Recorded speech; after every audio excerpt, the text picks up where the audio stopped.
ఓం నమ శివాయ. ఈరోజు మనం శివమహాపురాణంలో రెండవ కథ.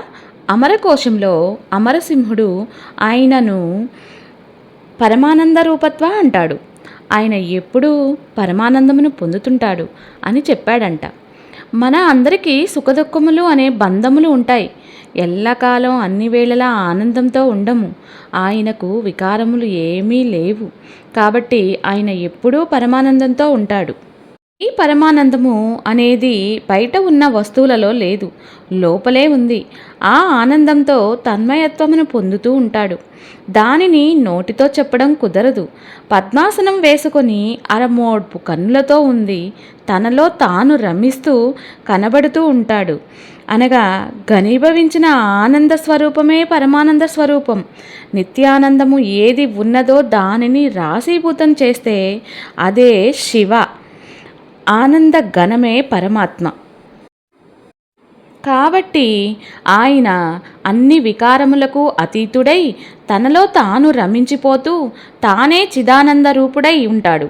ఆయనకు మనస్సులో కదలిక ఉండదు. మనం అందరం కూడా కదులుతున్న తరంగములతో కూడిన సరోవరము లాంటి వారము. మనం ఉదయం నిద్రలేవగానే పరమాత్మతో కూడి మనస్సు పరమాత్మ నుండి విడివడుతుంది. వెంటనే అది ఒక ఆలోచన మొదలవుతుంది. చేయవలసిన పనులకు సంబంధించిన అనేక సంకల్పములు ఒకదాని వెంట ఒకటి రావటం ప్రారంభిస్తాయి. ఇవి సుఖములకు దుఃఖములకు కూడా హేతువులు అవుతుంటాయి.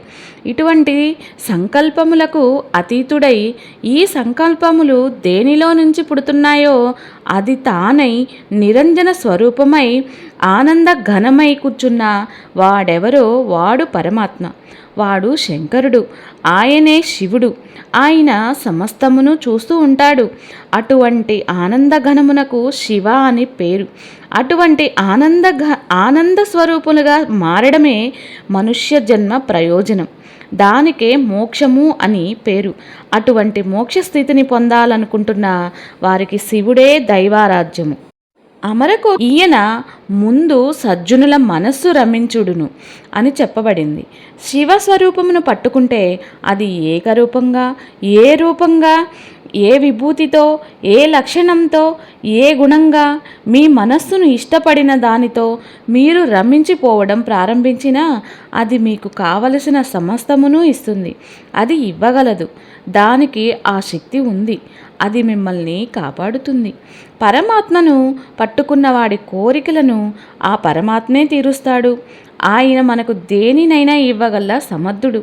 మీరు నమ్మి సేవించిన పరమాత్మ మీరు కోరుకున్నది ఇవ్వలేకపోవడం అనేది ఉండదు. మీకు ఏది కావాలో దానిని మీరు అడగక్కర్లేకుండానే పరమాత్మ దానిని తీరుస్తాడు. అది ఆయన గొప్ప. మీరు శాస్త్రంలో ఒక మర్యాద తెలుసుకోవాలి. మీరు అడిగితే ఇచ్చినవాడు గొప్పవాడు కాదు. మీరు వెళ్ళి అడిగినట్లయితే వెంటనే మీరు జీవితంలో కొంత దిగజారిపోయినట్లు అయిపోతుంది.